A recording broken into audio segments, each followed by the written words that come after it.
pada satu titik, kehadiran negara ada pada ranah rehabilitasi sosial, pemberdayaan sosial, perlindungan sosial, dan jaminan sosial. Namun, pembangunan bangsa akan menjadi tidak berarti apabila keterbelakangan, keterpurukan, dan ketertinggalan masih menjadi sebuah PR yang belum terselesaikan. Bagaimana sebenarnya negara menyikapi dinamika sosial yang ada?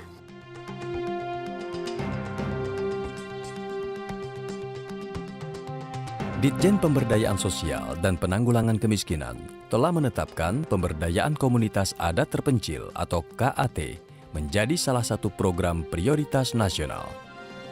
Menurut data, sampai saat ini masih terdapat 116.025 kepala keluarga yang hidup dalam keterpencilan atau disebut komunitas adat terpencil, baik keterpencilan geografis maupun keterpencilan kehidupan sosial, ekonomi, hukum, sehingga kebutuhan sosial dasar seperti sandang, pangan, pendidikan, kesehatan, dan perlindungan sosial belum sepenuhnya terpenuhi. Pemerintah berupaya mengangkat harkat dan memberikan hak dan perlindungan bagi komunitas adat terpencil sebagai satu kekuatan adat dan budaya Indonesia. Namun, diperlukan dukungan segenap komponen masyarakat, termasuk dunia usaha, dan yang terpenting, motivasi dari warga itu sendiri untuk melakukan perubahan yang lebih baik. Secara bertahap, Kemensos melakukan upaya dalam penanggulangan dan pemberdayaan serta memutus tali kemiskinan. Hal ini merupakan rangkaian proses pemberdayaan secara berkesinambungan, sehingga secara bertahap mereka akan dapat merasakan kesejahteraan dengan tidak banyak merubah bentuk maupun pola yang selama ini mereka jalankan.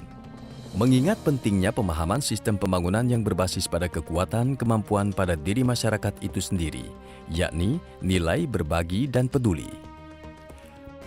Ya, harapan kita juga wakil-wakil rakyat agar APBD kita untuk Kesos ditingkatkan. Sebab apa? Sebab kita masih ada sekitar 2,8 juta lansia yang terlantar. 4,5 juta anak terlantar. Tadi anak jalanan itu ada 230.000. Kemudian komunitas adat terpencil itu juga masih besar, 220.000 kakak. Yang baru kita tangani sekitar 60%, masih banyak lagi. Kemudian mereka yang miskin, yang di bawah garis kemiskinan masih besar juga. Dan yang kita harapkan juga masalah akurasi data. Ini penting sekali. Ya, data itu harus akurat, jadi tepat sasaran. Mereka-mereka yang berhaklah yang harus kita dahulukan. Nah, ini bagaimana membangkitkan kesadaran masyarakat juga. Artinya kalau masyarakat sudah sejahtera, ya berikanlah sama mereka-mereka yang jauh lebih membutuhkan. Nah, kesadaran ini saya yakin ya pasti arahan dari pemerintah daerah dan kesadaran masyarakat itu sendiri. Pemberdayaan fakir miskin merupakan salah satu upaya strategis nasional dalam mewujudkan sistem ekonomi kerakyatan yang berkeadilan sosial dan melindungi hak asasi manusia. Kementerian Sosial sebagai bagian dari lembaga yang berfokus pada program pembangunan kesejahteraan sosial melaksanakan kegiatan yang bertujuan untuk memberdayakan kelompok masyarakat miskin. Salah satu program yang dilaksanakan adalah menyelenggarakan program pemberdayaan fakir miskin P2FM dengan pendekatan kelompok usaha bersama atau KUBE dengan pemberian modal usaha yang disalurkan melalui perbankan.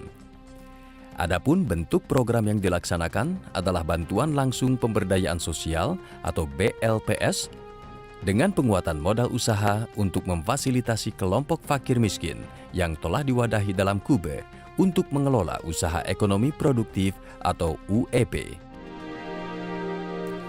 Pergeseran paradigma program bantuan dan jaminan sosial menjadi perlindungan dan jaminan sosial merupakan terobosan dalam rangka penyempurnaan program dan kegiatan. Pergeseran tersebut selanjutnya lebih fokus pada arah penanganan penyandang masalah kesejahteraan sosial selama kurun waktu 2010-2014 kepada upaya perlindungan dan jaminan sosial bagi masyarakat yang membutuhkan penanganan secara khusus, yaitu penduduk rentan dan penduduk yang memiliki resiko sosial.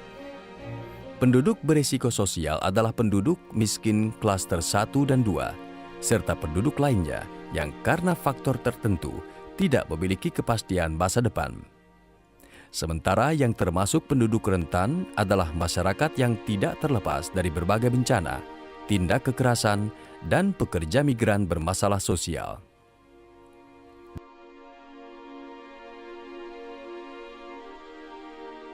Ditjen Perlindungan dan Jaminan Sosial melibatkan partisipasi masyarakat dalam penyelenggaraan kesejahteraan sosial, termasuk berbagai penanganan bencana alam di Indonesia. Kementerian Sosial ikut terlibat aktif dalam penanganan bencana yang berdampak pada penderitaan masyarakat yang langsung mengalami melalui Tagana. Sebagai garda terdepan saat terjadi peristiwa bencana, maka Tagana sangat diandalkan peran aktifnya. Tidak mengherankan, peran dan fungsi Tagana menjadi salah satu andalan bagi kekuatan yang berbasis masyarakat, yang siap jika terjadi bencana, yang akan berada di tengah-tengah masyarakat. Kementerian Sosial melaksanakan usaha pembangunan dengan cara yang lebih memberikan peran aktif pada masyarakat.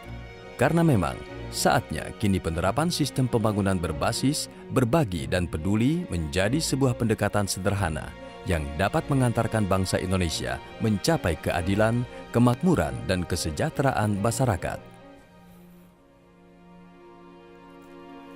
Kementerian Sosial menjadi satu kekuatan terdepan bagi pemerintah untuk mewujudkan keinginan dan cita-cita bangsa dalam menciptakan masyarakat yang dapat menikmati kemakmuran utuh dalam ragam sendi pembangunan bangsa dan negara. Tangan pemerintah memang masih sangat terbatas. Namun hal ini tentu tidak akan menyurutkan niat dan tujuan untuk menjangkau permasalahan-permasalahan sosial yang mungkin saja belum diketahui atau terdata dengan tepat.